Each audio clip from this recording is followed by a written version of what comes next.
Okay, so welcome everyone. Today's topic is influencer marketing. So, influencer marketing is the term these days which is widely popular. So, the difference between blogger and influencer, a blogger can be a person, blogger is a person who has a blogging, a page, a website, or a personal website, or he has his blogging somewhere, or has writes blogs. So that is a blogger. And an influencer, a blogger can also be an influencer is essentially a person who influences anyone and everyone through his or her work and contribution, in the field of anything. It could be in the field of anything, and it basically has an influence, he or she has an influencing power on his audience. Okay, so he may or may not have a blog site, or I mean a website, or a clear or a particular place where he's or she is blogging. It could be just it could be an influencer on YouTube, influencer on Instagram, influencer on Facebook, or an influencer, not, I mean, other than that as well, someone who is famous in his or her field of speciality. So any person who influences others, okay, and is basically called an influencer in today's world. So moving forward, these the main topic of today's, what is influencer marketing. So it's a modern day online marketing strategy, okay, which has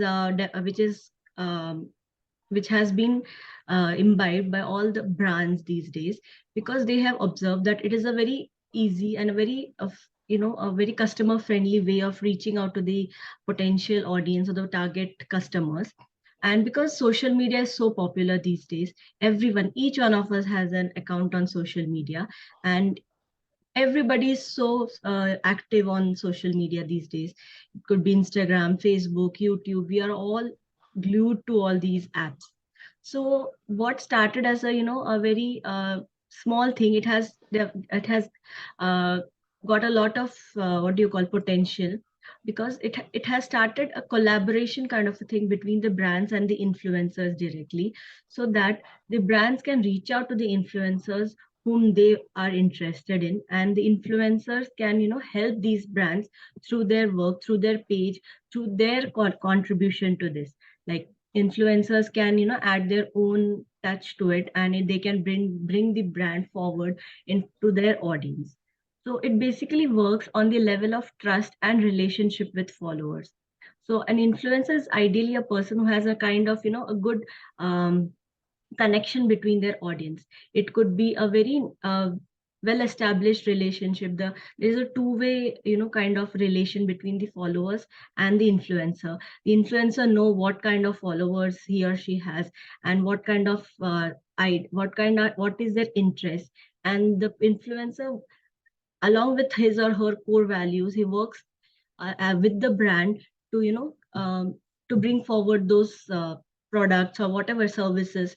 And this is a kind of a win-win situation for both the brand as well as the influencer and the audience. So I'll talk how it works in the coming slides. So the influencer is someone who has an influence, who has a convincing power. So it the more the person, the more the influencer, more of genuine or authentic, more will be the convincing power, or more will be the relatability and credibility of the influencer to his audience. And we have a lot of apps these days, like we all know Instagram, Facebook, YouTube, TikTok, etc., where all these kind of influencer marketing works. There are a lot of other apps as well, but these are the most commonly used. Now, what are the benefits of influencer marketing? So influencer marketing is the main, why do we do it? So the brands, they do because they get more visibility. Okay, instead of you know advertising at one or two places, when a brand reaches out to an influencer, it gets the influencer through his or her audience. They give more awareness, they give more visibility or reach to the brand. So the more an influencer has followers, that much visibility the brand will get. They can reach more potential customers. So when a brand connects to an ideal influencer, The brand has the chance or the possibility to get more customers, like-minded customers. They can generate more leads, they can get more sales, okay? And all this is associated because there is a level of trust. The we all have, a few set of influencers, or these social media, the it could be celebrities, it could be normal people, it could be anyone with whom we connect very easily. We have a level of relatability. We always go through their stories, we always go through their posts, we leave comments, we like their posts, we share their posts. Why? Because we have a level of trust, or we have a feeling of oneness. We love their content, we feel happy when we see their content. And if they are using some product or something, we feel that okay, if they are using, that must be definitely a good thing or something the best. So even we feel like buying those things, and we feel like trying out those things. So that's how it works, because we have developed a trust with those influencers, with those people, and we know that whatever they do will be the best thing. So that is what the brands make use of. And also their personal reviews. They not only use those products, but they give their reviews, good or bad, whatever it is. They give feedbacks. They share their experience of those things, how it was, and how they have found it to be good, how it was what are the advantages, and why their audience should be using them. So the way they add their own, their touch to that, the way they bring forward these products, the way they promote these products, that all has a unique touch to it. So that is the benefit of influencer marketing. It doesn't look very formal, or it doesn't look very, like the stereotype advertisements we see. This is like, it is something which is associated, which is in collaboration with, the emotions. So we feel more attracted to it. So that's why influencer marketing works a lot these days. Now there are different types of influencers in the market. We have nano influencers, we have micro influencers, we have macro, and we have mega influencers. So all these are the different, the number of followers, that is, which is determine the level of these, the category of these influencers.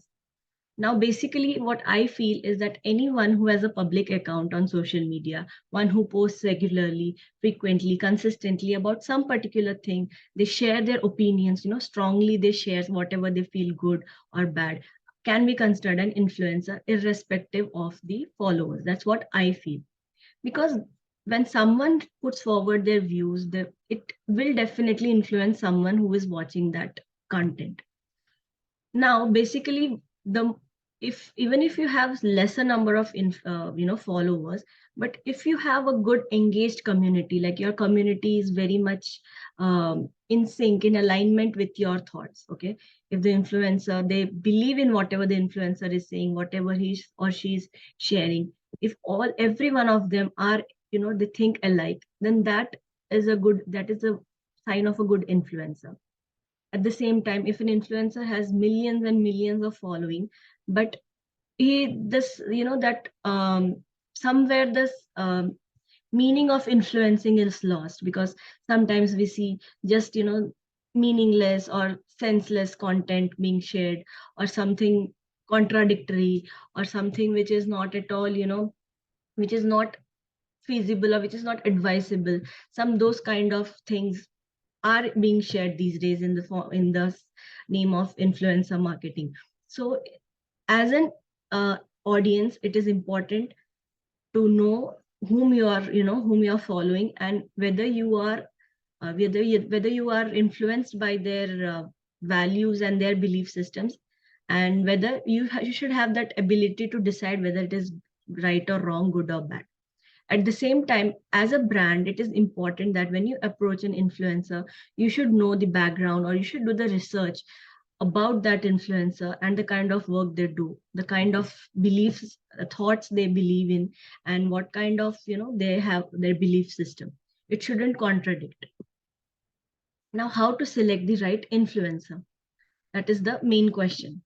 So how to begin? Okay, before you search, get down in the market to search or research for an influencer, you should first know what are your goals. Okay, as a brand, I'm talking for brands today. So whatever small business owners are listening to this, you should know what are your goals.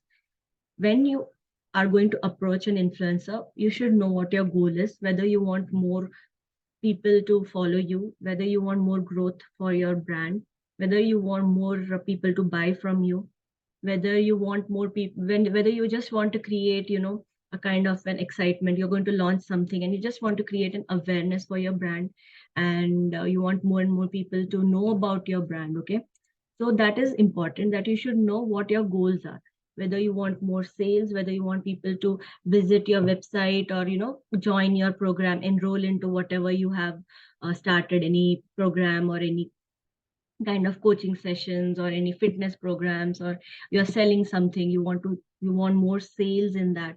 So it's all up to you, what is your goal. So you should be very clear with that, because if you are not clear, you cannot convey to your the influencer whom you are going to approach. Second is determine your audience.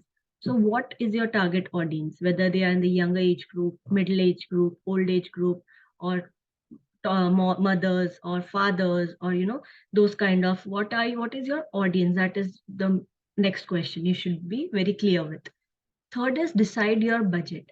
So you should know how much money you're ready to invest, or how much money you're ready to invest in this campaign or influencer, how much you're ready to pay the influencer, what are their you should be clear with your budget first, so that when you approach them, they will give their rates, and whether it fits, or with suits you or not. Otherwise it'll end up in unnecessary, kind of happenings. So it's better you should be clear with your budget. Then find the influencers. You need to and research what kind of influencers are there, which are who do similar kind of campaigns as your product. Whether there are people who, I mean, influencers, uh, what kind of influencers, nano, mega, micro, mega, macro, all those kinds of. And you should have an idea, okay, how many are there, what how have they done previous such campaigns related to these kind of products what you are going to sell. Next is trackers to analyze your strategy. Now you have determined your goals, now you know your audience, you know your budget, you have found your influencer. Now you should know, how will you know whether this strategy has worked or not. Okay, you have paid the money, you have told them what to do, they have done their work, but whether whatever you have done, whether it is working or not, how do you know, right, whether it is successful or not. So you have to decide what are the parameters, on what basis you are going to decide that yes, this influencer is working as per, with me, with my brand, the campaign is working, it's successful, I can again approach them in future as well. So you should have those things clearly in your mind. Okay, I'll talk about that in the next slides.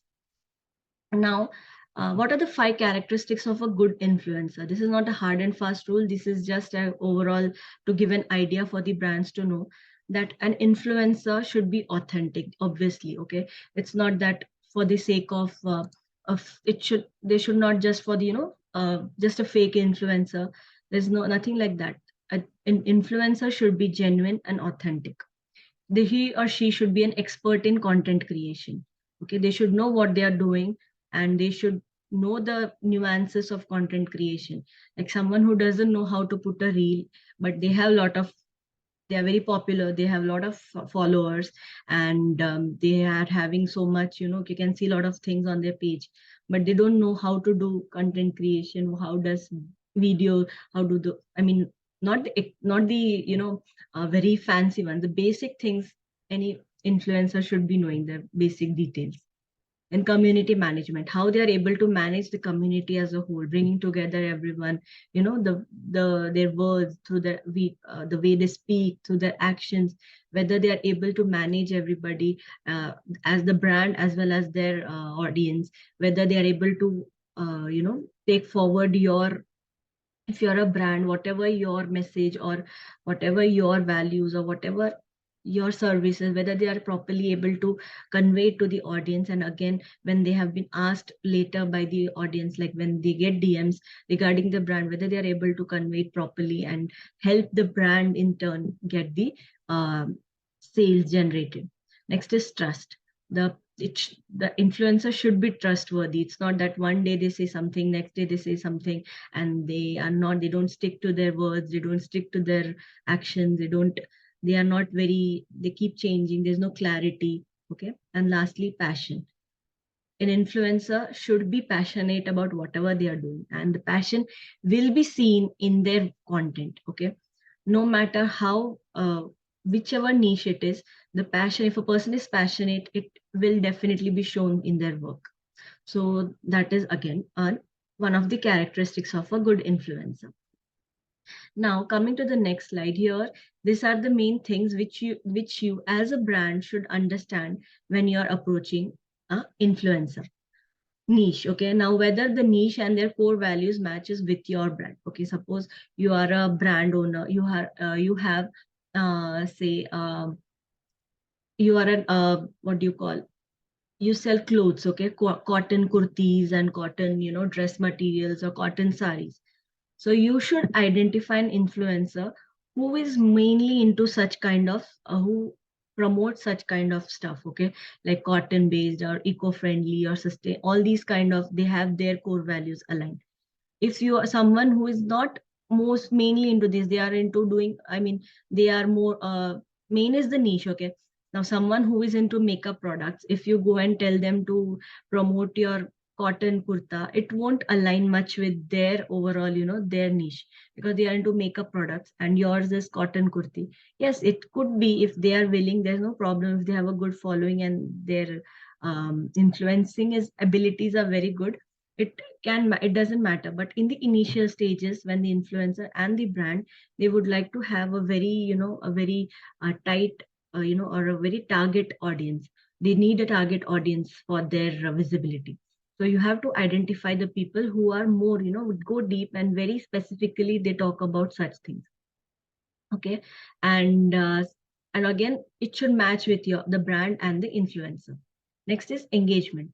Now you should know the engagement rate. Okay, you can kind of calculate the engagement rate. There are calculators available online to know whether the engagement is in sync with the number of followers, because sometimes follower number is huge and the engagement rate, like the likes and the comments, are very less, you can see. So there is some kind of a mismatch.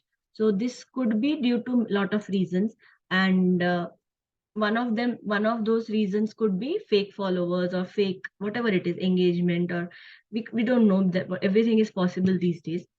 So there's no point, when people, there are nobody to comment or like their posts, there's no point of having huge followers. As a brand, you want the maximum potential, the maximum advantage of the influencer you're working with. You want a lot of people to notice your brand. So the engagement rate is also very important. Next is audience. Whether their audience, I mean, the same thing which I said, the followers are genuine or fake. So obviously, it's these days a lot of bots and there are very lot of ghost followers. So everyone, each one of us will be having, knowingly or unknowingly. So it is not very easy to determine. But yes, when you go through the comment section, you can see, you can, when you observe the comments, lot of times you can see you can visit the profile of those people who are commenting, and you can see that those people may not have a display pic, they may not have anything in their bio, they may have zero posts, they may have very less people following them, and these are just an indication of ghost followers, or bots or fake followers basically. So if you notice something like a lot of such kind of people commenting, then you can, you could have a doubt that okay, these are not fake, I mean, these are not genuine, they don't look genuine. So these people are just, they generate random comments on for such people. So if it is a genuine follower, they'll ask genuine comment questions related to the comment. If someone is promoting something about toothpaste, they may ask, okay, this toothpaste looks effective, and I'll also try it out, or how is it? How was your experience? They will talk about that product.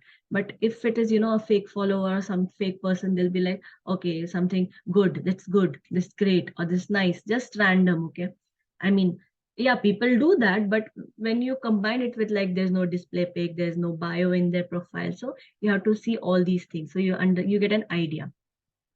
Next is their interaction with the audience, the way they address their audience, the influencer. Okay, I'm talking about the way they interact with their audience, the way they reply to them, whether when the audience has asked a question, whether they give appropriate reply, and whether they are taking care of their preferences, their interests. So all these things will give an idea. Next is profile, overall page vibes. Okay, what can you see on their page?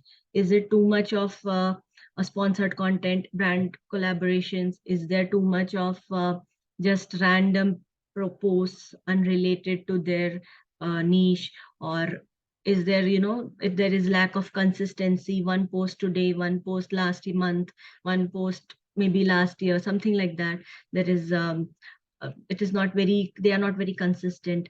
At the same time, their profile, whatever they have, the bio section, it's very important. They should talk about what you are doing, like your niche. Okay, so if for some person has not optimized their profile, it won't give an idea to their followers what are they talking about. So that is also important. Then value in post, whether they are giving any valuable, value through their posts, or it's just random copy paste or just taken from some other, whatever it is, there should be some value. And all these things give an idea whether you should approach an influencer or not. Then coming to the next part, this is red flags. These are the red flags. Okay, so red flags is that you should be aware of these things. First is location of followers totally unrelated. Now suppose there is a person from India. Okay, and ideally from India, an influencer or a blogger, whatever it is, they should have a lot of followers from India itself, their local place, the local city, or whatever, or the same country. That's how it is. And they may have few other followers from all over the world. That's perfectly fine. But sometimes we notice that they could be followers of only one particular region, like some far off, far away countries, or from only Western countries. This is possible, okay? Now, for me, okay, if you take my this thing, I am based in Oman, but I may have more of Indian followers because I started my journey when I was in India, and I know a lot of Indian people. I am an Indian, so obviously my followers will be Indian. So here the location is fine because I am an Indian and I have a lot of followers from India. But if some with but if I have followers only from one part, like only from say Russia, or only from say Malaysia, or some another place which is totally irrelevant, that means I have bought followers, or there could be some, some discrepancy in this. So that also gives an idea, so you have to be careful. Next is abnormal spikes in follower numbers that might suggest the use of fake followers or bots. This is very common these days. People buy followers, people buy views, people buy, it's anything is possible to, to show that they are popular, to gain popularity, for earning money. So if that makes any difference as a brand, you have to be careful. Next is large follower counts with low engagement rates. Again, that's what I told you, that engagement rate has to be calculated, indicating that followers are fake. So many people do say that uh, only the people who have more followers, they get, these they get more sponsored posts. And yeah, that is for a big brand, all these things doesn't matter. When some big company, they are, they just want a lot of visibility for their company, and a lot of people, they are ready to invest. It's fine, they won't see all these things in detail. But for a brand who is starting out, who are earning very hard, they are working very hard to, earn money through their small business. They are just settling, they are just starting up. So for them, I'm talking, all these things are very important, because I wouldn't want them to invest money in the wrong place with the wrong people. So that's why all these things are very important. Next is posts with repetitive language or unusually poor grammar and typos, which could indicate that posts are created by bots, not people, because there are many lot of apps and websites where I mean, the post can be generated on its own. So there could be a lot of, grammatical errors and lot of this thing, which shows that the person has not put efforts but has been done by some other system. So again, that is a red flag. Next is too many sponsored posts.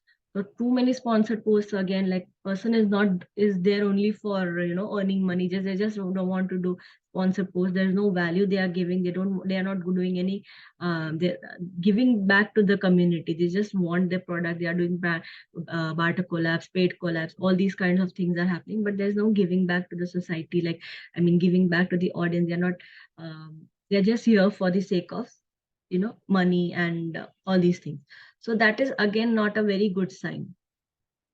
Now, coming to the last part, ask yourself these questions to decide. Okay, so in the first part, I told you that before you approach an influencer, when you decide your goals, your budget, whether you are how you are, what kind of influencer, all these things.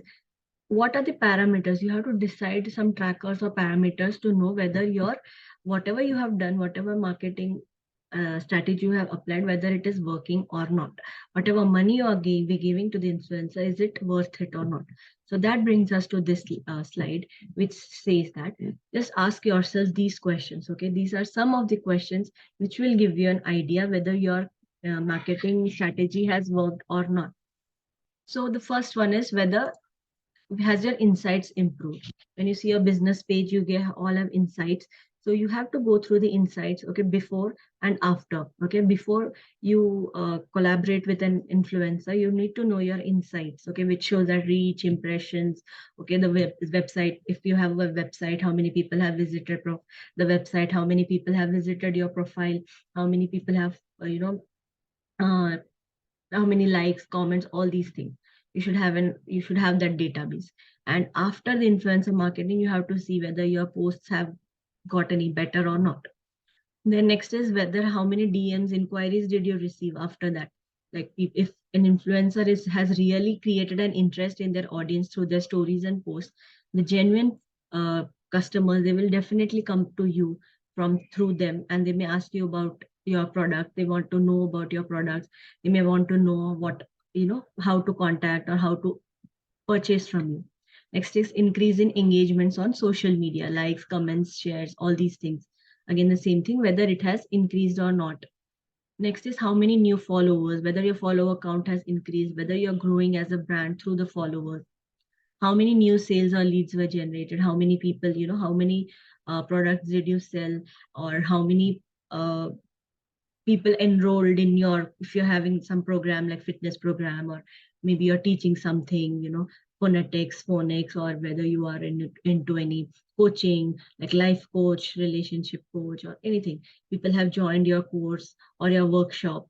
So all these things are important, like before and after. You should have something to calculate or analyze or compare. Next is traffic to your website or landing page. If you have a landing page or you have a website, how many people have visited that. So that these are the parameters which show that the influencer that you have approached is the right one, and that yes, you are getting some, you are making use of the right influencer. Obviously first time it won't happen, you may have to try 2 3 times. Okay, so again, there are a lot of things, like don't always try to go for the highest influencer. Try to use the nano, micro, macro, all these kinds, okay, different levels influencers, because it works at different, you never know that it's not necessary that always you have to approach the highest one, you have to pay a lot of money for that. Start with the smaller ones, okay, and gradually you'll understand how, whether it's working or not.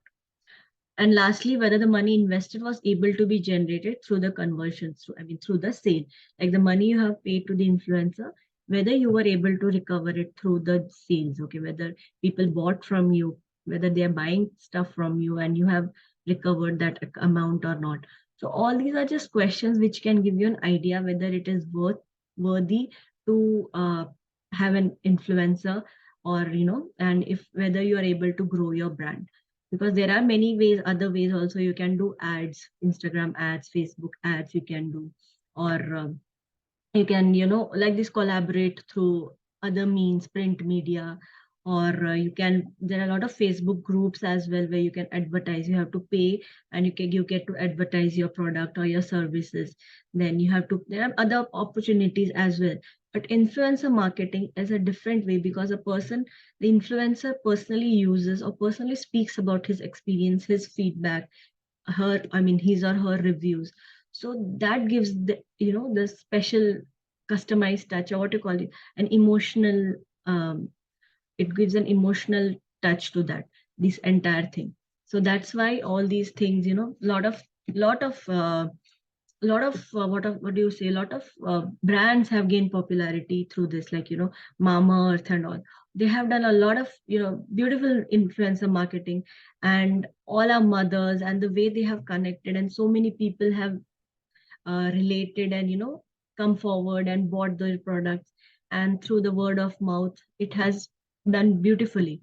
So it's all the way how you and the influencer work together from the initial stage, and how you put forward your suggestions and your message, and how the influencer takes it forward. So yeah, so that was the webinar, or this short session on influencer marketing.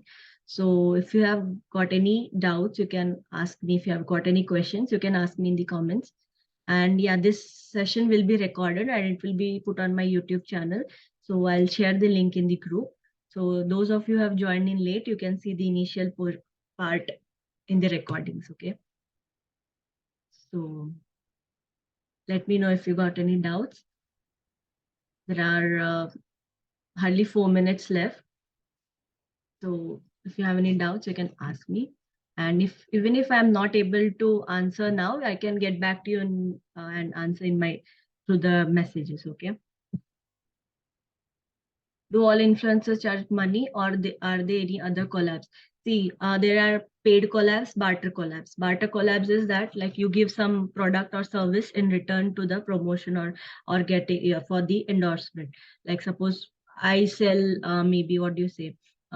I sell some uh, you know uh, what do you some shampoo. Okay, suppose I'm selling a shampoo, so I will give my one product to them, and I'll tell them that in return of this product, you have to do one reel, or you have to do one post, or any story, or a story, whatever it is, your demands, you have to clearly inform in the beginning stage. So they won't charge money; they'll just keep the product with themselves, and then they will do the reel or whatever is has been decided in the initially. Okay, there should be, obviously they should have a written this thing, that what are your rules and regulations, one agreement that they are fine with that, so that later there should not be any miscommunication or problems. Other one is paid collabs. So some influencers, they don't like barter collabs, they don't prefer having products or services, so they want money. So they will be like, you give me money, you don't give me products, I'm fine with money. So if you give me money, I'm ready to promote your whatever it is brand.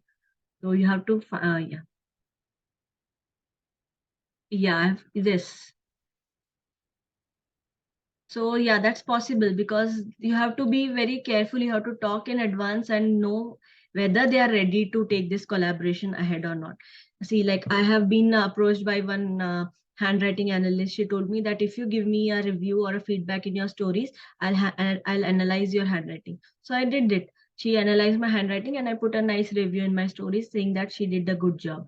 Similarly, someone else had also done. So that's fine. But if someone is not willing, then it's a waste. Okay, so as a brand, it's a waste for you. Like you should be knowing whom you are approaching. You should clearly tell them, because it's a waste of your energy, it's a waste of your time, and that is not a good thing.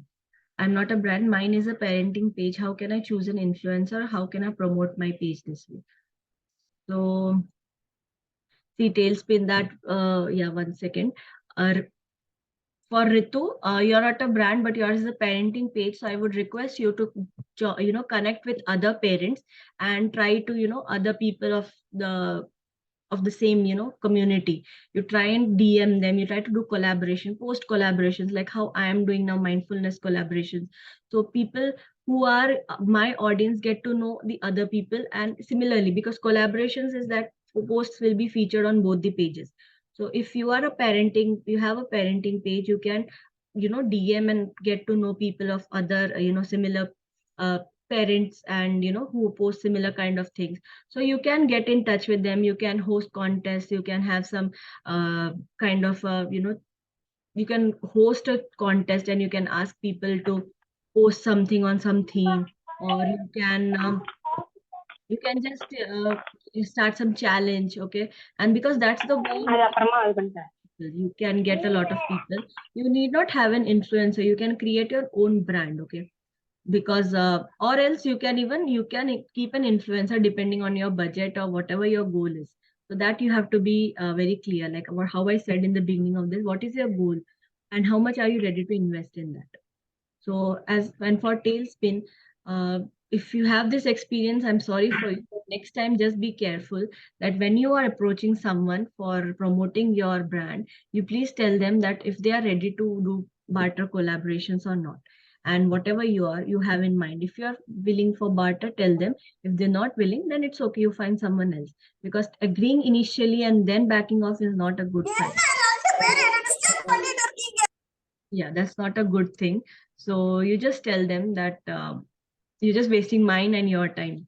So that's you have to be very careful. Such things happen, and only after experience come to know.